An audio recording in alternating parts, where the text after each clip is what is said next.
All right. Good morning, good afternoon, everyone. Thank you for joining us for this call. As usual, the call is going to be recorded and shared on our website in the coming days. I think our interpreter has not yet joined, so I apologize for French speakers on the call. Yes, I hope she'll be joining later. You have a little interpretation button at the bottom of your screen. As soon as she's here, you'll be able to use it to hear the call in French. Today, we'll be hearing from our colleagues from the Global Fund Secretariat. Françoise Vanny, who's already here on the call, will update us on the state of the 7th Replenishment campaign.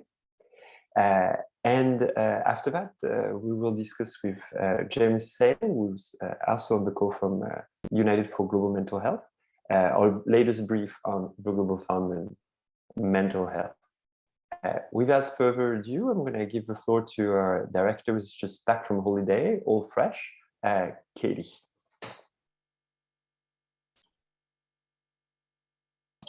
Thanks, Conte. I only wish it was true that I was all fresh after that leave, but it's really nice to be back on calls today and seeing some of your faces and hoping to see some of you in the coming weeks.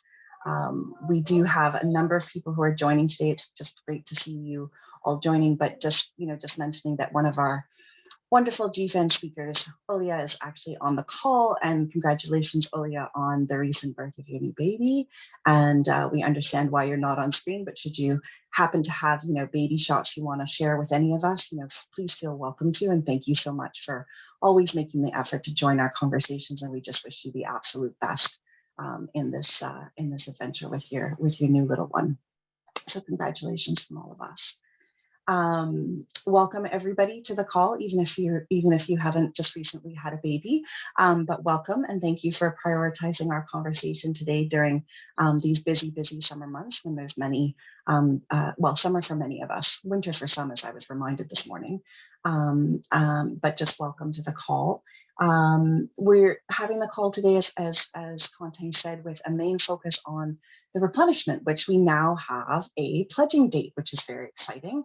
We have Françoise Vanny and Diane Stewart and others who joined us from the Global Fund. Claudia as well, I think, is online.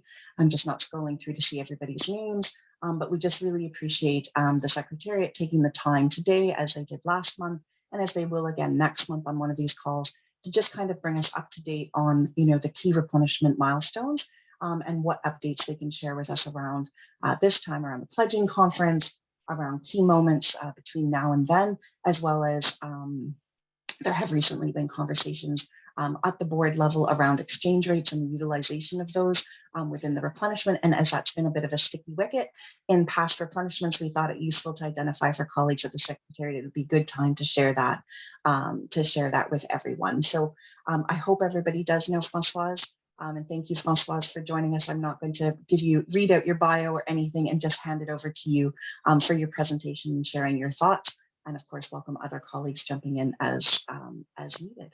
So Françoise, over to you and welcome.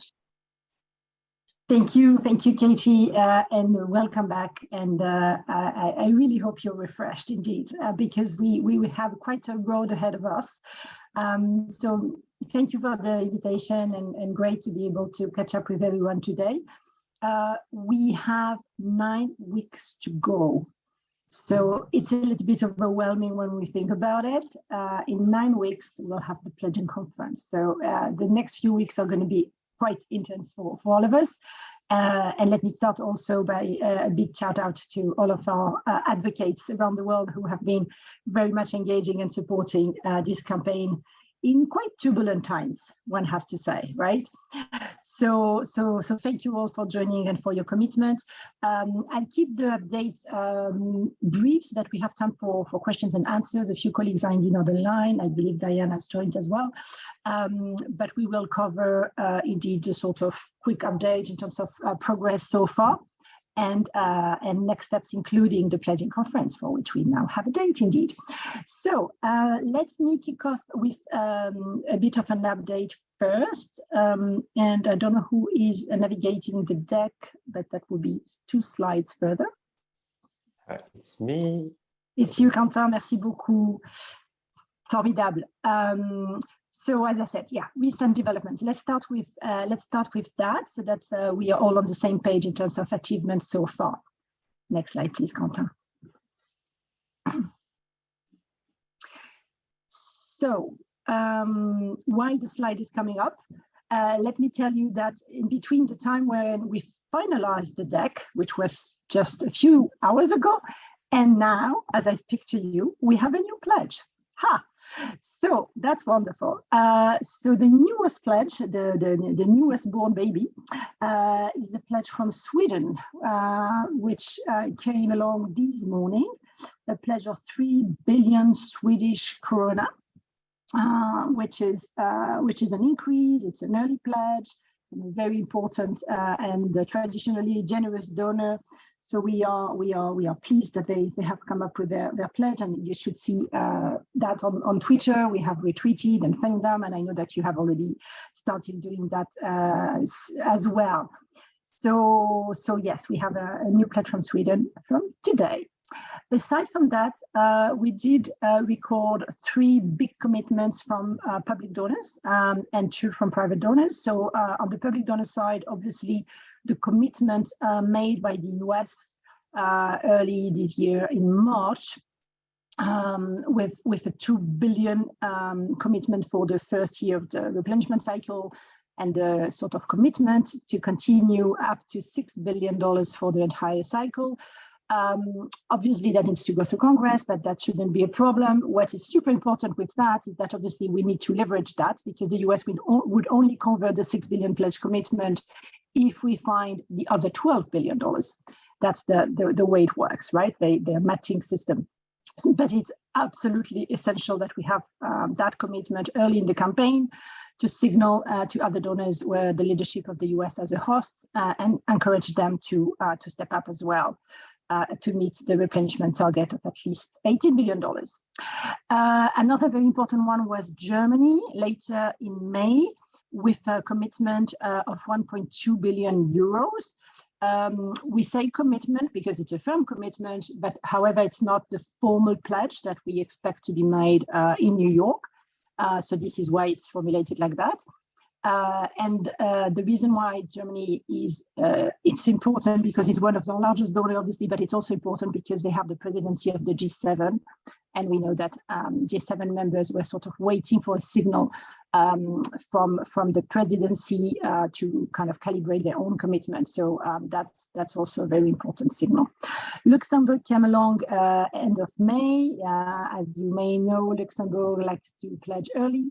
And they like to be generous because, indeed, compared to their, the size of the country, it's a generous pledge, and they increased by 30%, which is great. And then we got on the private sector side, Commit Relief US pledged $10 million at the margins of, or in the context of Davos, the World Economic Forum, also in May. And that pledge was matched by the Bill and Melinda Gates Foundation. So that's a total of $30 million, which is really nice. And more recently, at the margins of the Kigali Summit, we got a pledge from Global Malaria of $5.5 million, which is focusing on fighting malaria in the Southern Africa region.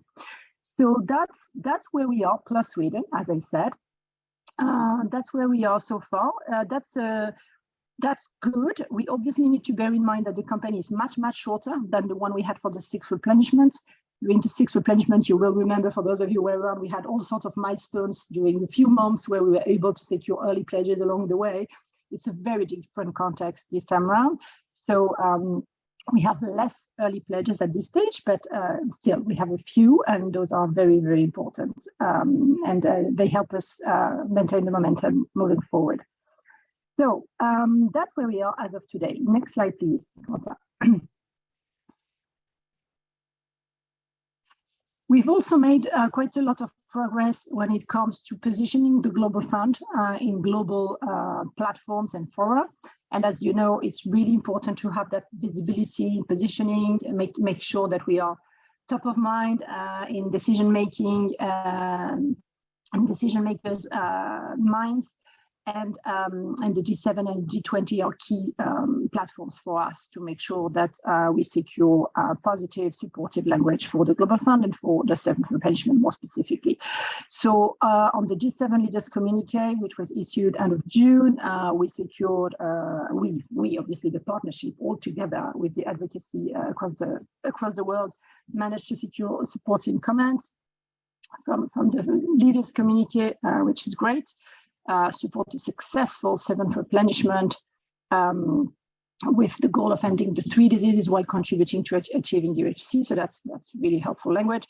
And at the G20, so obviously there is no, the G20 leaders have not met yet, but we did participate to the G20 Health Ministerial, as well as to the Joint Finance Health Ministerial meetings that was in Indonesia a few weeks ago. Peter was able to address both fora. And make sure that obviously that the Global Fund was well positioned. And what is interesting to report for this group here is that a very large number of G20 members, including all the G7 countries, underlined the importance of a successful 7th replenishment of the Global Fund during their speeches. So that was really, really good to hear all of our usual donors very much stepping up and expressing support. Yeah, and that's Peter with the Minister and the Vice Minister of Indonesia that you can see on the picture. Next slide, please. Private sector engagement. So very busy also leveraging all the possible platforms to secure private sector commitments. Well, we have an ambitious target altogether with $18 billion at least, and we have also quite ambitious targets with private sector partners. So 2 main work streams, just to summarize and to remind everybody, we are working to secure increased contributions from foundations, corporations, and high net worth individuals in particular, so philanthropists. Focus on the US context. Obviously, the fact that the US government is hosting is favorable in that sense. And we have RED in particular, but also other partners sort of ramping up activities, both in terms of exploring how much they can pledge to the Global Fund themselves, but also advocating very much for the Global Fund within their networks. And secondly, what we are trying to do as well is to leverage, to very much incentivize private sector contributions to catalytic funds that we are creating, that we are updating rather, in the context of the Global Fund. That are very much tailored to address particular areas where we need improvement, where we need to accelerate progress, where we need innovation. So things like data, digital health, which I know is one of area of interest for this group, community health workers, obviously critical lab system strengthening. So around those areas, we are trying to attract specific private sector contributions, whether in cash or in kind. Next slide, please.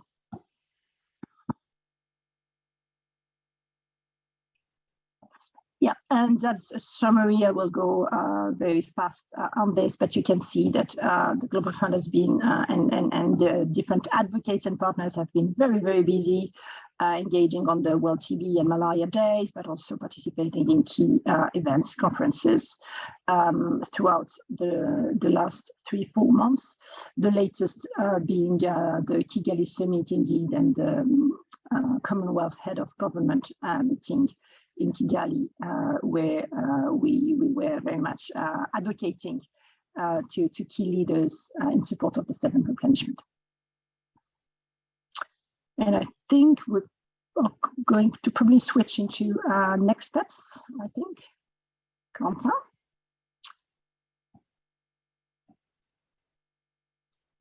No, there is one more slide before that. So, just go backwards, sorry for that. So as Katie said in our introduction, indeed, we had last week actually, very recently, we had committees meeting here in Geneva face-to-face, which was really helpful, and we had a board retreat very much dedicated to discussing the delivery of the new Global Fund strategy to be rolled out starting next year and to be funded thanks to a successful replenishment, hopefully. So in terms of the decisions that committees were meant to make, all that went well. So I'm not going to go into details, but all the relevant decisions to allow for a timely implementation of the new strategy starting next year were taken by the respective committees. Perhaps for this group, what is interesting is to highlight that we have agreed a methodology for the calculation of the announced pledges for the 7 replenishment. The next slide will explain in more details. And then perhaps just to give an overview of the big ticket items or the big discussions at board level at the moment, to make sure we are all well aligned when it comes to delivering the new strategy. The board retreat, which was an additional retreat, if you wish, focused on important matters such as health financing, which is obviously a key area of interest, keen interest of all of our stakeholders. Secondly, pandemic preparedness and response, and the role of the Global Fund within that. M&E and KPI frameworks, also we dedicated quite a lot of time to make sure that we have the right framework to measure progress against the new strategy. And there were also very engaged discussions on CCMs, because obviously as we evolve in our strategy and in the way we work, how are we going to work with CCMs? Should they evolve and to which extent and how, etc. So that was really important. And communities, also specific discussion on communities, which are at the center of the new strategy, as well as on gender equality. Again, a key area of the strategy. So that doesn't mean, first of all, it was a board retreat, so it was not expected to make decisions per se, but to sort of advance and progress in common understanding and alignment. And secondly, these are not the only areas that the board is going to focus its attention on, because there will be specific discussions in the coming weeks and months to make sure that they are sort of deep dive in every area of strategic importance, and where the strategy marks specific shifts. So the board members want to very much understand how we are going to implement such shifts. So that went really well, and from a replenishment perspective, it was good to have the board, meeting together and discussing in depth the issues, and sort of, strengthening the trust and the commitment to the partnership. So I think that was very helpful for our purposes for the replenishment. On the next slide, you will see the decision related to the methodology for the calculation of the announced pledges. And although the slide might look a little bit complex, the headline is, it's the same as last time. So for those of us who were around last time, it's the same. So the principle is, but it has to be approved by the Audit and Finance Committee to make sure that there is no, no doubt, that everything is clear for everybody. So the principles remain the same. It needs to be simple, fair, economically and financially sound. It needs to be consistent. We do not change the way we calculate those things from one year to another. So the methodology is to use the reference rates as reference rates, the spot rate on the day of the replenishment conference. So as we did last time. So the day of the replenishment conference, we aggregate the sum of all the donor pledges received on or before the date. Obviously, we do not anticipate further pledges that may come. We convert the currencies that are not US dollars to US dollars using the spot rate, and that gives us the result.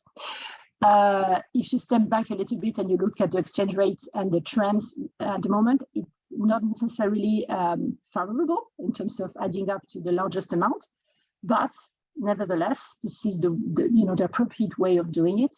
And we understand that obviously exchange rate will continue to evolve throughout the cycle as we receive, the pledges as they are converted. So it doesn't mean that it's going to be like that forever. But in terms of the calculations, we need to be, clear and coherent on how we do those things. So same as last time, spot rate on the day.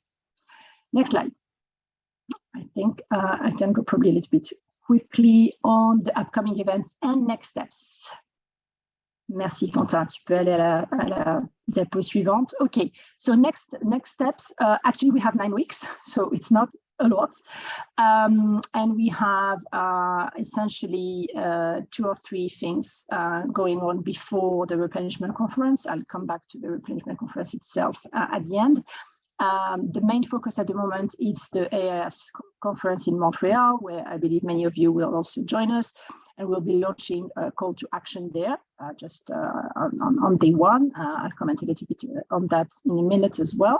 So we will have a big delegation, a lot of partners, and that's a big moment for visibility, engagement, campaigning, and hopefully a pledge from Canada. Then there is also the TICAD meeting in Tunisia, which is very key for Japan in particular, and where we are also working towards potentially an early pledge to be confirmed.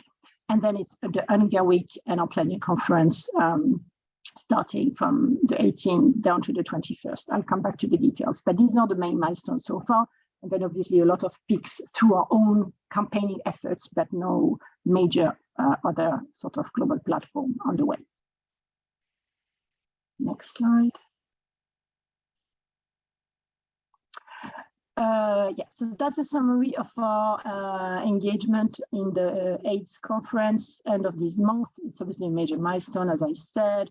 We want to make sure that we are visible, that we have a bunch of sessions and activities led by community, society partners in the Global Village, that some key themes of the Global Fund's work are highlighted to kind of show the alignment with the Canada's feminist foreign policy.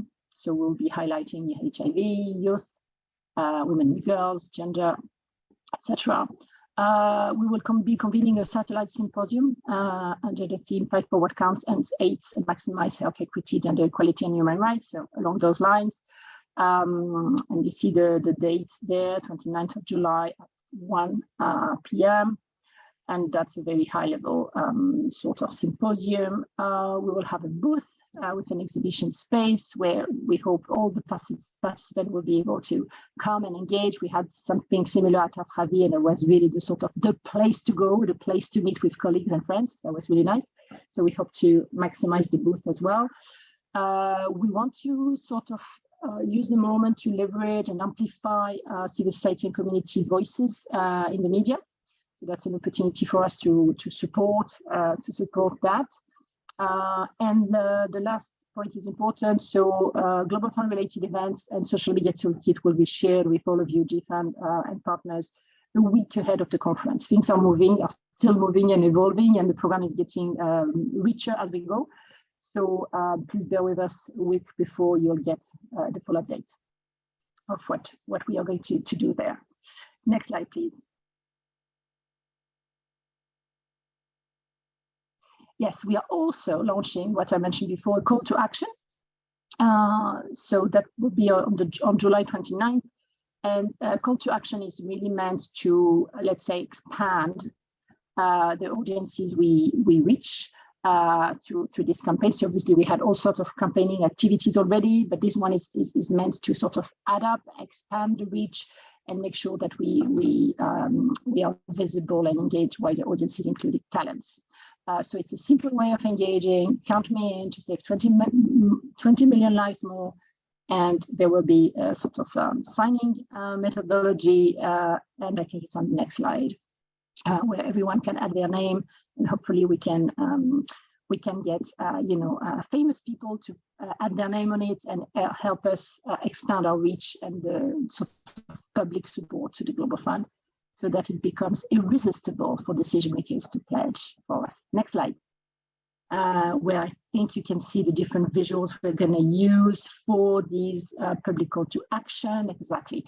So essentially, the idea is that you sign up and you amplify the call to action. You sign in by adding your name. The slogan is "Count me in to save 20 million futures." It's a sort of very short petition, and then you can repost through different visual options, as you can see, and you can amplify that through your networks very, very easily. So that's what we are planning to do, to sort of amplify and keep warming up the partnership before New York, between Montreal and New York, let's say. And I think there is one more slide on the pledging conference itself, which I know everybody's super keen to hear. Yes. So finally, last Friday, I believe, we got confirmation and were able to issue the save the date. So it's not the formal invitation yet, but it's a save the date that we published with not jointly with the host country, obviously the government of the United States. And as you can see, it's a range of dates. So from the 19th to the 21st. So the reason why it's from the 19th from the 21st, I mean, it's helpful because it's during UNGA high level week. So you will have all the highest level of decision makers from around the world there. So that's helpful. But that also means that we'll probably have to have different segments at different times to cover the different activities that we would otherwise, like in Lyon, have in the same place, sort of same day, same place. So we'll have different segments. And those remain to be confirmed in terms of the details. Peter is currently in DC trying to figure out the details with partners at the US government and White House. But essentially, we expect 19 and 20 to be sort of high level networking and last minute advocacy opportunities. And the 21st to be the formal pledging high level session. That's what we know. So 21st, high level segment, pledging, morning, most likely.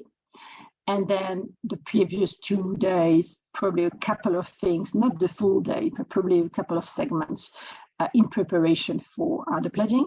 And I should add something that is not on the save the date, that is super important for us, and I guess for all of you.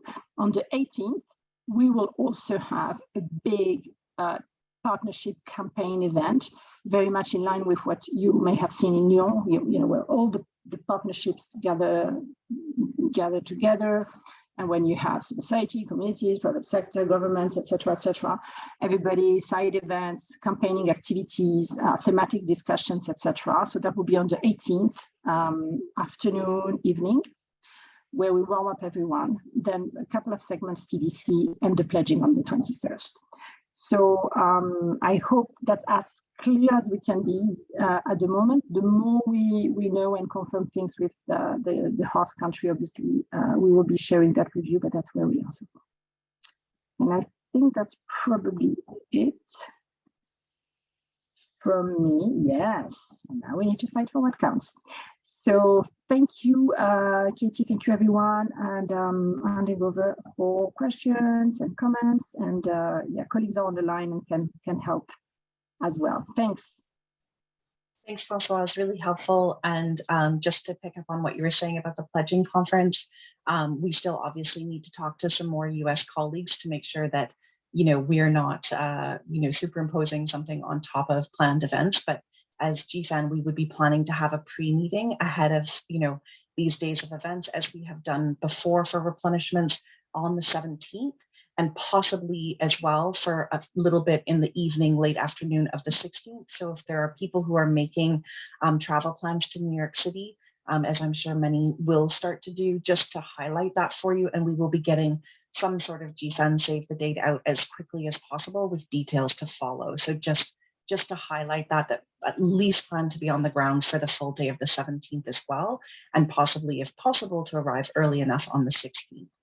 So just wanted to share that with everyone. And just, Françoise, thank you. I think it's really helpful to get that sort of update and the latest in terms of what's going on. I think many of us will look forward to more details around what's taking place in the various events on the 18th, as that will be, if I'm correctly reading between the lines and some of the information that's been shared, the main opportunity for civil society and community colleagues to interact and be a part of some of the pledging events, as usually some of the other ones are a little bit more formal and are more limited in terms of actual in-person attendance and those kinds of things. So we'll continue to, the 18th is going to be big, fantastic, and exciting. So, but I turn it over to all of you for any questions for Françoise or for other colleagues, Diane and Claudia, who I see, who are on the line from the Secretariat, as well as Pauline. But just to note for you all that Diane has shared a little bit more information around that Count Me In running through to the 21st of September, so through the whole pledging campaign, as well as just a bit of analysis around that Swedish pledge that they were telling us about, and also that I don't believe, I've been on calls since I started this morning, but I don't believe we've heard from Swedish civil society colleagues yet in terms of any analysis from them on that, but we'll be watching for that and reaching out to them and sharing that with all of you as well. So any questions for Françoise or Secretariat colleagues, please just raise your hand, use the raise hand function if you can, or indicate in the chat if you're having trouble with that you want to speak. Any questions or comments?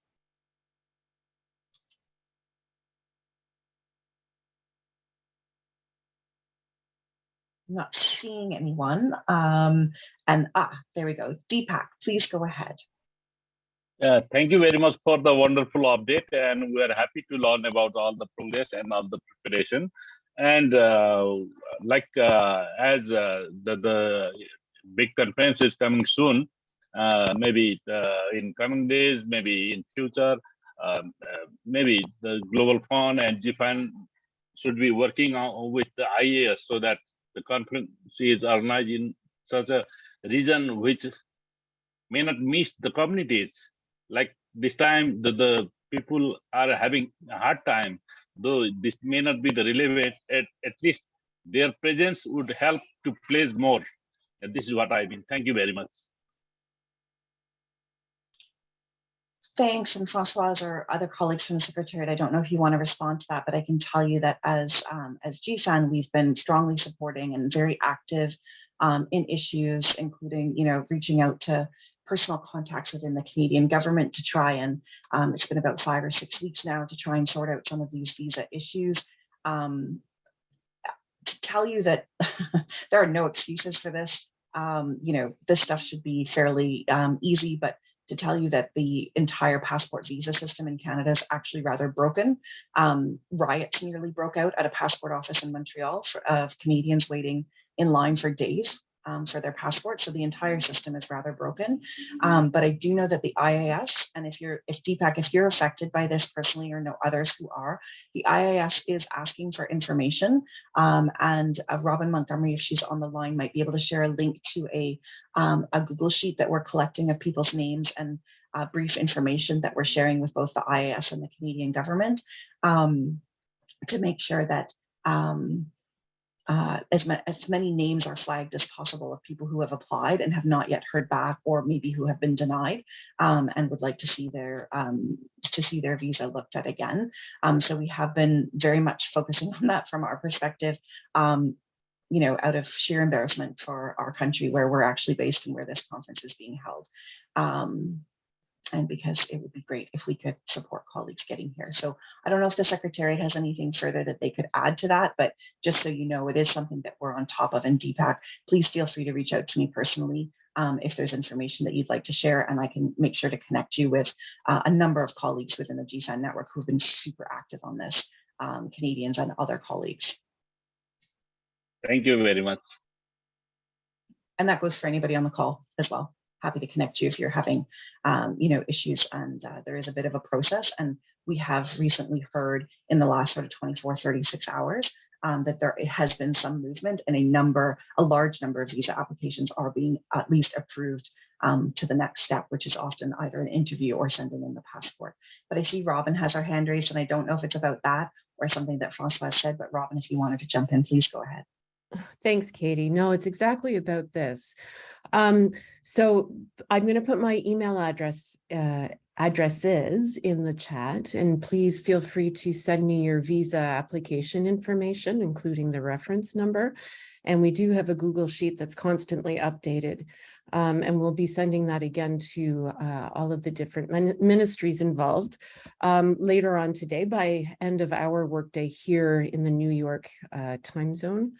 But also what would be really helpful is if you have sent in your visa information to either Katie or myself, is if you could let us know if you've received it, just so that we get that feedback loop. And we're also able to let the folks in the government ministries know that their pressure has been helpful. So thanks so much. Thanks, Robin, noting Diane's note about the visa process as well being complicated for colleagues from the Secretariat. And Sophie, I see your hand raised, and just noting for you, Françoise, that I'm seeing two questions in the chat, one from Kat around the 18th, and if you can share anything further around that, but also around, a general questions from Mike around the pledges and how they're shaping up, and the messaging to the donors around the PPPR 5th. So if we come back to that, Françoise, but first we'll hear from Sophie and then come to you on those two questions, well, three really, in the chat, as well as Sophie, please go ahead. Thanks very much for the presentations. Just going back to Sweden, I know some of us, Women for Global Fund, Her Voice, and Speak Up Africa wrote a letter to Sweden. We actually wrote two. I know others have done the same, calling for the 30% increase. And Diane has put in the chat, it's a 5% increase. Do we write again, or is that it? Like, I guess the same question goes to Germany. It's not 30%, we've already written. Do we keep pushing, or is the Global Fund, is that it on those two countries? Thanks. Go ahead, Françoise. I think that rolls into the questions Mike was asking as well. Yeah, indeed. Thank you very much for the questions. So on the pledging conference and the different elements, as I said, it's all very much in progress. But on the 18th, just to clarify, we absolutely always try to get to ensure maximum access for all our civil society organization representatives. As you know, you are always usually invited to Replenishment.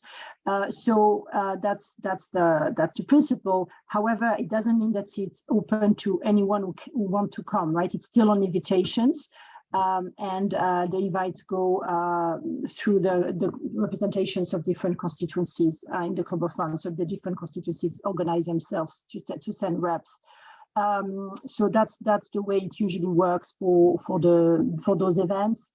So it will be the same. What is likely to be different is, I think, Katie, you mentioned is the pledging session itself, where we expect a lot of constraints, a lot of security, and probably logistics also being more complicated than it was in Lyon.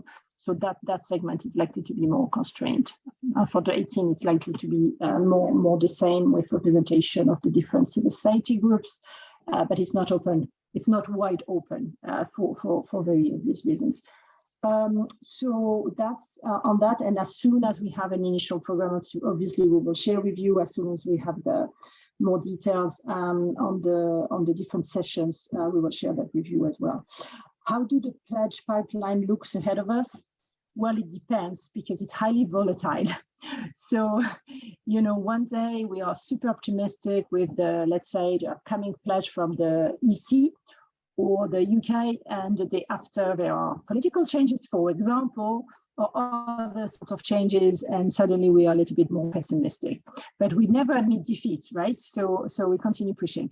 Overall, we think we are on good track, in the sense that all the donors are very much behind the investment case, very much agreeing with the targets. So that's a very solid ground to work on. And all of our, board members and others are doing their very best to increase. The vast majority of our donors are considering increases. Now, obviously, the range of increase varies, and will make the difference at the end of the day on the 21st of September.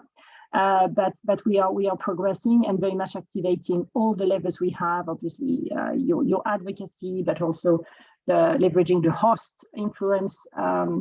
And high-level influencing advocates that we have to push the pledges up. It's likely that we'll get most of the pledges on the day, so that creates a bit of a stress compared to last time when we had a bunch of pledges ahead of time. But for many of them, it's actually useful to have them late, because that gives us more opportunities to influence. And increase the pledges, right? And with the US government support, we think we can get strong pledges. We do not. I know that Diane will step in on Sweden and Germany and what we do next. on the 5th, briefly, we have been advocating right from the beginning as Global Fund Partnership to highlight some principles that should guide the agenda on pandemic preparedness and response globally. So you wouldn't be surprised to hear that we've been advocating for an inclusive mechanism where civil society and community would have a voice, that we've been advocating for all pandemics to not be forgotten, and for this mechanism not to be focusing on the newest pandemic, but actually that should have a comprehensive view, comprehensive and equitable agenda. We've also been arguing for it to be building on the existing organizations and expertise as opposed to duplicating efforts, and most importantly, perhaps advocating for it to raise additional resources as opposed to the same resources that we already count on for the Global Fund, but also Gavi, WHO, and other partners.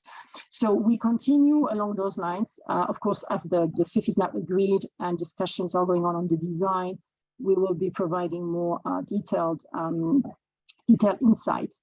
But the key thing from an advocacy perspective, and the head of the replenishment is emphasizing the need for funding for PPR on the 5th to be absolutely additional to the existing funding for global health organizations. Otherwise, what it does is that it cuts organizations that are saving lives today to give the same money to an organization that may be saving lives, perhaps, who knows, tomorrow. So that's not okay.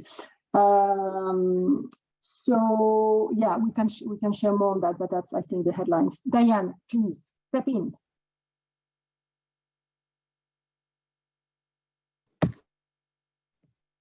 Thanks, Françoise. Hi, everyone. Nice to virtually see you all. So maybe just, I think Françoise framed it very well in terms of how we're approaching these early pledges. I think a few things to note, and those of you who've been through a few cycles of this with us will agree with me. It feels like this is one of the replenishments where really we've had so few early pledges, right? Normally by now we would have a lot in the bag, and particularly not only would we have a lot of G7 in the bag, but even for those that we don't have, we would know pretty much for sure what the number was. It is an extremely dynamic and constantly changing environment, as Françoise has explained. So we're all on the roller coaster together. And I think the other key point she made is clear for all of the donors. The game isn't over until that press conference on the 21st of September. So how exactly we all go about, those additional pushes will depend on our roles, of course. I think for obvious reasons, we're in an extremely difficult international environment. So for obvious reasons, we want to be all about the good news. So any announcements that are made that are increases are good news for us. Even in the current environment, we have to recognize that any effort to increase is appreciated because the demands are coming from all sides. So I'm not sort of saying we're letting anyone off the hook, but I think as these pledges come out, we're gonna try and turn this into a bit of a good news momentum towards the replenishment. Doesn't mean that, as we've said, we won't give up in some ways. I think, Sophie, specifically to your question, it does depend on the context and which donor, right? There's actually a very clear reason why Sweden is announcing now. Many of you will be aware there's a Swedish election coming up. There's a moratorium on any government decisions in the lead up to the election. And as you know, in many countries these days, the election doesn't necessarily give a clear result on the day, and often there's a lot of negotiation to form a government after the election.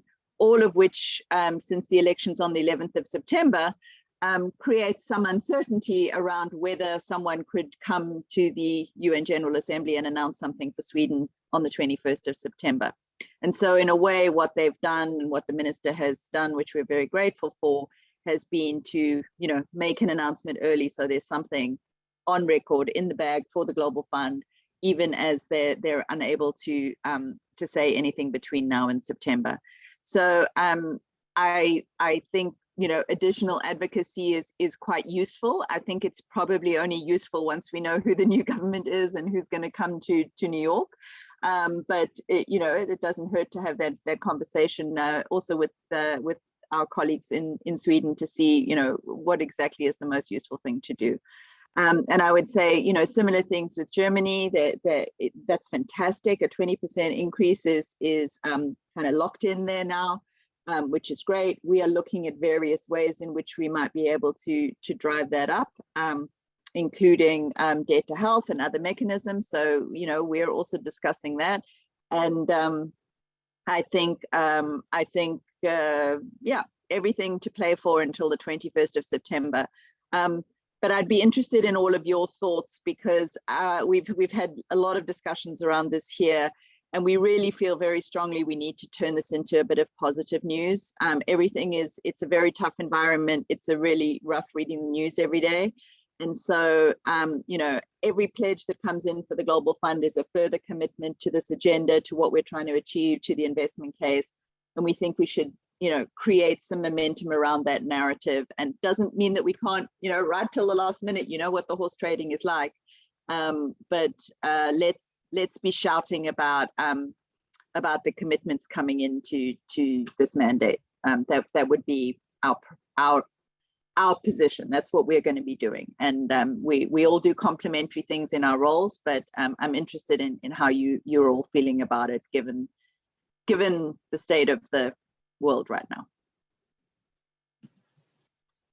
Thanks, Diane and Francoise. And we are going to have to sort of wrap this up, but just to say, you know, from our perspective, like, the 18 billion is really the minimum. And I think that, you know, we will find it incumbent upon us to continue to push that message and to continue to discuss, you know, that there are challenges. We understand that there are challenges, and foreign exchange rates are, you know, one of them. If you look at Sweden's pledge, it's an increase in kroner, but it's a decrease in USD value from what was pegged after the last replenishment in terms of the USD value on today's spot rate. That might change by September, and hopefully it will, or it'll change during that, you know, pledging period. So I think finding the right balance between sort of the complementary roles of the Secretariat and civil society, and of course for us at GFAN, like, we will take guidance and direction from domestic advocates in terms of, you know, in Sweden, or, you know, in Germany, and, you know, in other countries, as they see these, because, you know, they'll have the best sense of what's, you know, useful and helpful. Yeah, and are way above 30% for some of our donors. So let's keep our fingers crossed. But just Francoise and Diane, thank you so much for coming today. And we know we have you pegged for a date next month as well. But just really quickly, we also wanted to highlight one of our newest briefs and give a moment to James Saleh from to speak to us all about that brief, which they led and worked with us on. So I just want to thank you again from the Secretariat, and to all of you for your questions. We'll keep this conversation going. We'll keep sharing information over the listserv and finding ways that we can support each other. But James, I apologize that this is coming later than we planned in our agenda, but the conversation was good to have with Diane and Francoise. But James, if I could pass it over to you at this time, and we'll hear from you, and hope to have a short conversation with everyone on the line about this newest brief and some of the issues that are raised there.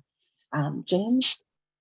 Thanks, Katie. I'll try and wrap this up a bit shorter than planned, so we can get to any questions or comments that people have. But I'm just going to share my screen to show a few slides. Let's hope this works. I hope that you can see the presentation.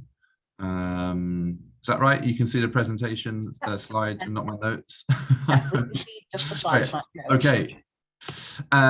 So working with Katie and Quentin, we've developed a briefing discussing mental health, HIV and TB with regards to the Global Fund. And the first thing I would say is that the evidence base for the relationship between HIV, TB and then mental health is incredibly strong. I think the evidence base between mental health and malaria is one that's still developing, And so the focus of the brief has been more on HIV and TB, but doesn't mean that there isn't a link between mental health and malaria. But the link between mental health and HIV and TB is one that's bidirectional. So, those that are those that have a mental ill health are at increased risk of HIV and TB infection, and those that are living with HIV and TB are at increased risk of mental ill health. For example, those that have those that are living with HIV, for those living with HIV, there's a 100-fold increase in suicide rates compared to the general population. And those that are living with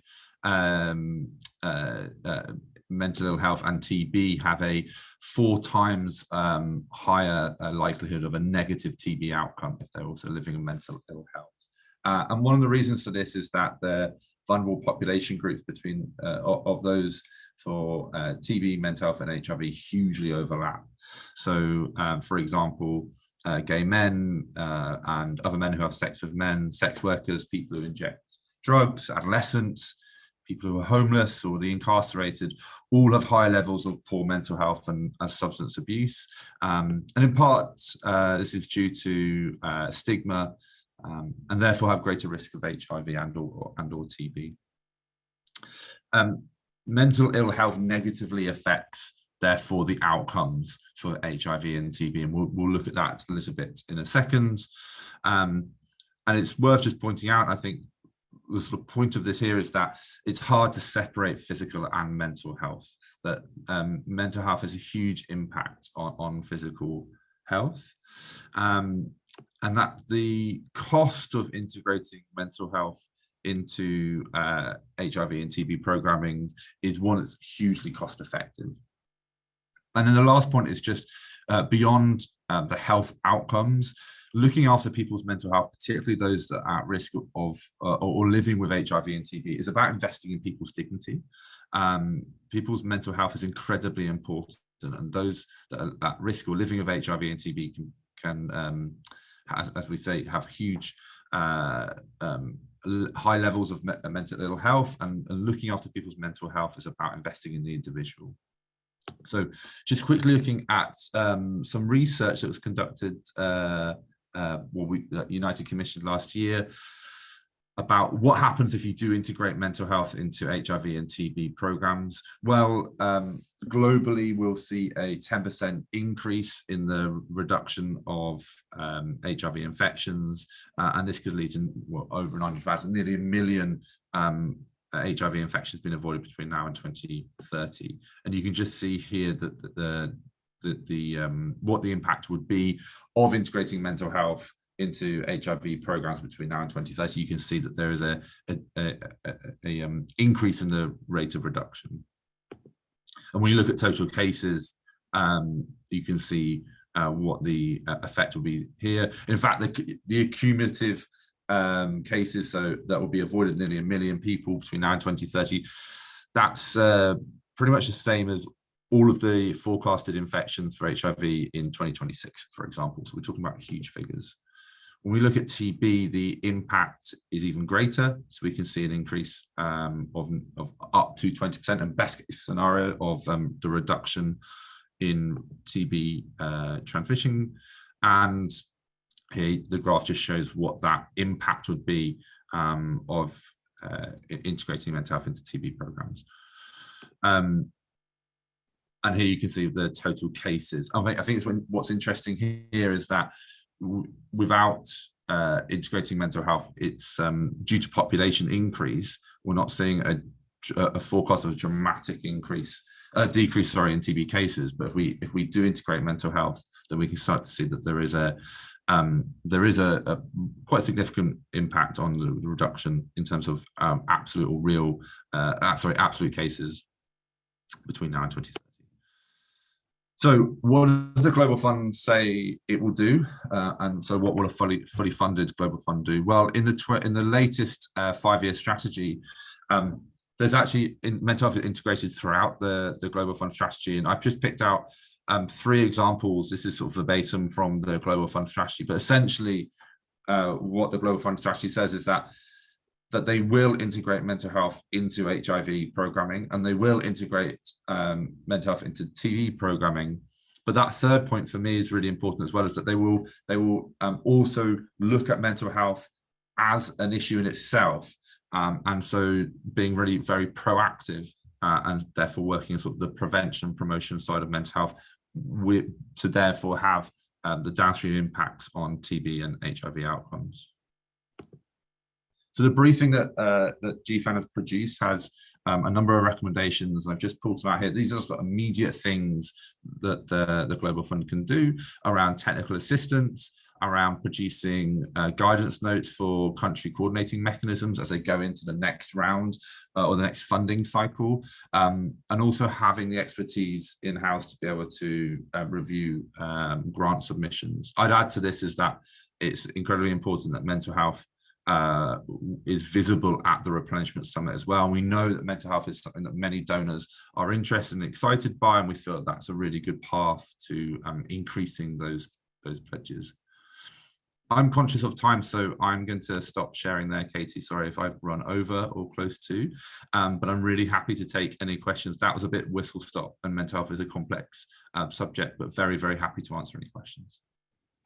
No, thank you, James. And you have no need to make apologies in terms of timing today. You went through that really quickly, and we're just delighted to have partnered with you and a number of other GFAN colleagues who joined a small reference group to produce the paper from which you just shared sort of those recommendations that you can, and we've shared the link. Conte has just popped it in there from all of our briefs. So thank you very much, James, for your ongoing advocacy and partnership in this. I think it's great that we have been able to put something else specific on this in this replenishment period with some good recommendations to follow up in terms of ongoing work and advocacy around mental health within the Global Fund. Are there any? Yeah, and just to say, I come back to you, James, but if there are any questions or comments, please raise your hand or let us know in the chat. But James, go ahead.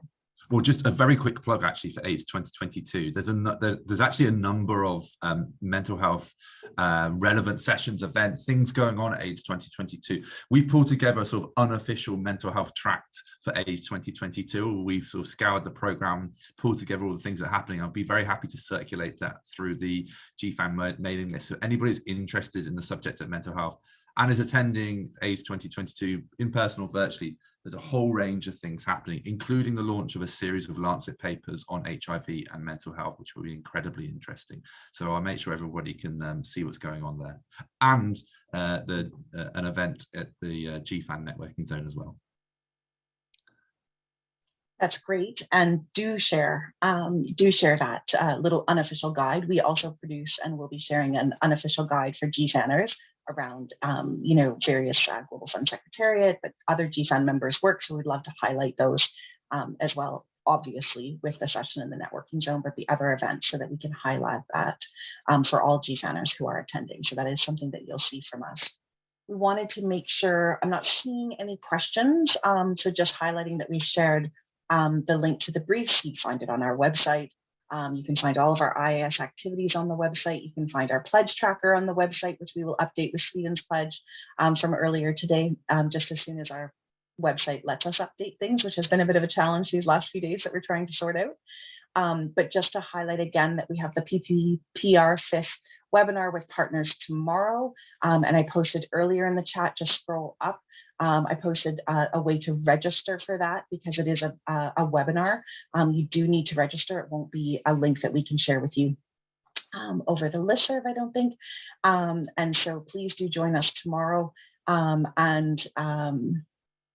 I'm not sure that I have anything further insightful to say, so Conte, I'll pass it over to you for any other closing announcements or reminders and to close us out, as we're just hitting the hour and a few minutes after, and I'm sure people have to jump off. Conte, any final reminders or closing items? Thanks a lot, Katie. Thank you all for joining. Thank you to the presenters for really, really interesting, insightful presentations. Highlighting the webinar that we'll be holding tomorrow, there's a link in the chat. As Katie mentioned, our website is not down, but has not been updated for 48 hours for reasons that are remaining very mysterious. Hopefully, we're sorting that out today. So if you want to visit it, wait until tomorrow and you will get the right information. but I did post in the chat, and I will post it again, an up-to-date guide to program for our AIDS 22 engagement. Let me just pop that right back in. And thank you all. I think we can close on that note. Yeah, so you can find all of our events through that link, which is updatable and works. Thanks everyone. Je suis encore une fois désolé à tous nos collègues francophones pour l'absence de l'interprète. Elle sera là la semaine prochaine. C'était très inattendu de sa part de ne pas pouvoir se joindre à nous ce soir. Donc, toutes mes excuses. Thank you all, and see you on our next call, or for some of you in Montreal. Thanks, everyone. Have a great rest of your days. Keep in touch. Thank you, Thank you. everybody. Bye-bye. Bye.